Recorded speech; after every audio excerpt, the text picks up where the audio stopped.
troviamo in una delle basi nautiche del gruppo Ferretti, a La Spezia. Qui vengono allestite molte imbarcazioni che poi vengono varate, messe a punto e collaudate prima della consegna all'armatore. Oggi proveremo la più grande barca costruita dal brand Ferretti Yachts, il 960. È lungo più di 29 metri e potremmo dire che ha 3 ponti, considerando la posizione della timoneria e il grandissimo fly. Negli ultimi 3 anni Ferretti, nonostante la sfavorevole congiuntura economica mondiale, ha presentato 6 nuovi modelli che hanno rinnovato completamente la gamma. E tra questi anche l'870 che abbiamo provato recentemente a Miami. Ma questa è l'ammiraglia. Il primo sguardo coglie subito di sorpresa. Guardate cosa hanno inventato. Nel controspecchio di poppa hanno ricavato una chaise longue. Geniale! E per varare e alare il tender si abbassa la piattaforma e si allaga il garage. Geniale anche questo. Voglio cominciare l'esame dello yacht partendo dalla sala macchine. I meccanici dovrebbero essere contenti perché si può girare attorno ai motori. Tra i 2 diesel poi lo spazio è tanto perché qui sotto hanno sistemato gli stabilizzatori giroscopici. Gli scarichi finiscono a poppa, lontano dalle zone abitabili e quindi dovrebbe essere molto silenziosa. Andiamo a mettere in moto. Con 2 potenti eliche di manovra a prua e a poppa posso uscire dall'ormeggio a occhi chiusi. No, dove vai? Beh, meglio un comandante per manovrare un 30 metri. Ci sono 4 postazioni di pilotaggio, quella di manovra sul lato di dritta, l'altra a poppa, poi quella principale sul lato di sinistra e la timoneria interna sul mezzanino. Mentre usciamo dal Golfo di La Spezia e scaldiamo i motori, diamo un'occhiata generale.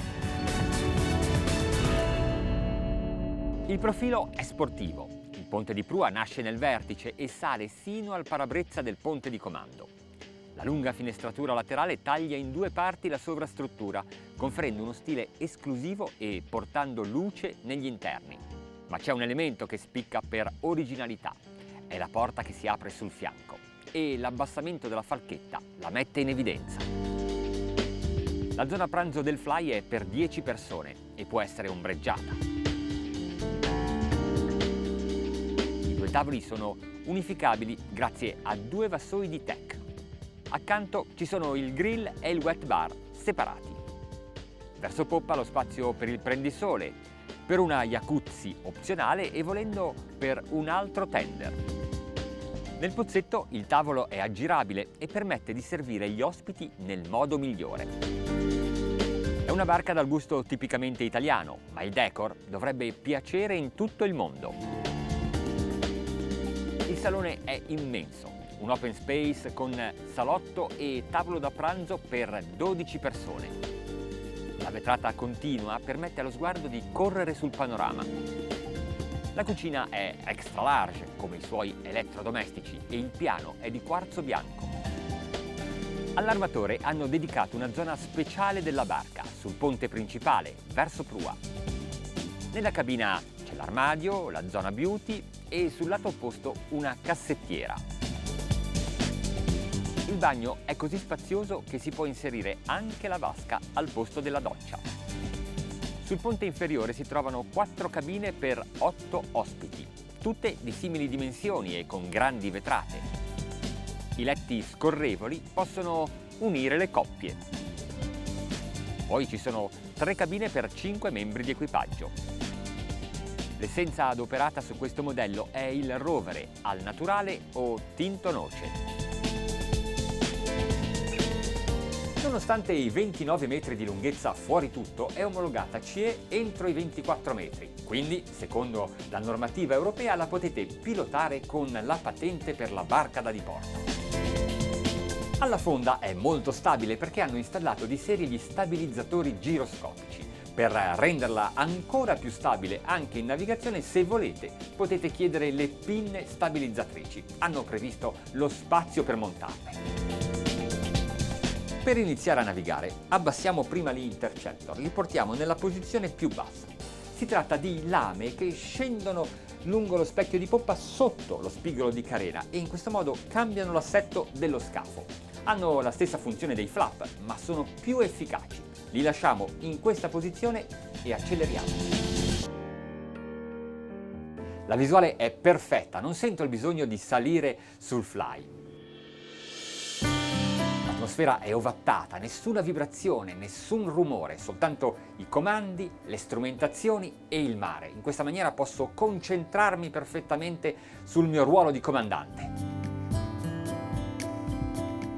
Questo grande yacht potrebbe essere utilizzato 24 ore su 24. Intendo dire che si possono compiere anche lunghi trasferimenti notturni. Mettiamo a 10 nodi la velocità e scendiamo in cabina.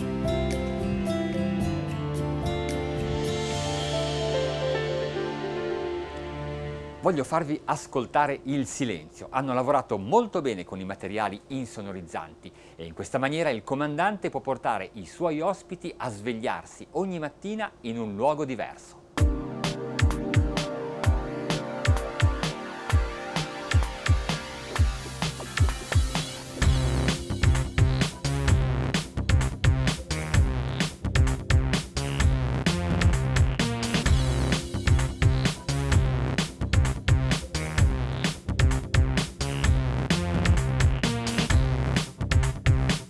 Ora saliamo sul fly, se vogliamo vederla tutta dobbiamo spostarci continuamente.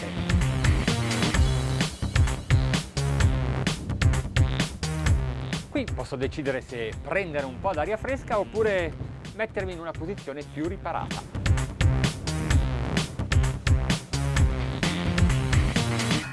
Adesso la portiamo in velocità, la lanciamo a 25 nodi.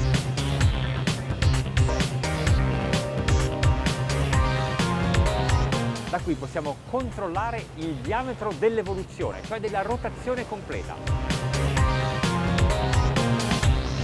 La prima positiva sensazione che avverto è la prontezza nella risposta. Appena tocco la ruota di timone, la prua si muove nella direzione che ho impostato.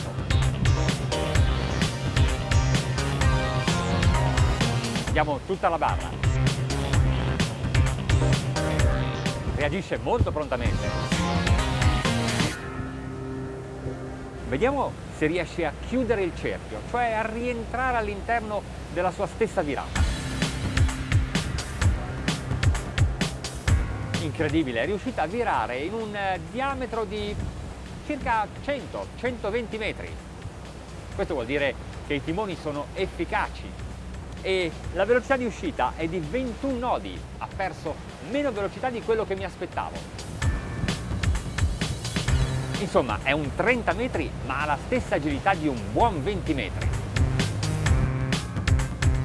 Sapete cosa mi impressiona? La potenza della prua. Guardate come apre le acque. Ha due difetti, ma per fortuna non ci riguardano. Quali sono? Beh, il costo e il consumo. Per acquistarla bisogna staccare un assegno di almeno 7 milioni di euro e per farla navigare alla velocità di crociera di 28 nodi, se in una giornata di navigazione percorrete 50 miglia vi servono 1150 litri. Ma siccome a bordo può imbarcare 20 persone, beh, è come se ciascuna facesse il pieno di benzina alla propria utilitaria.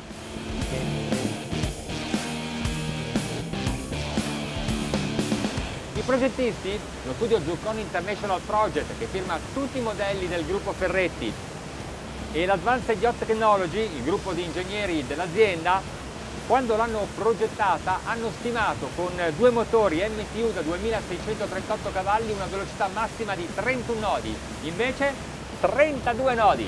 Incredibile, uno in più, non è mica poco.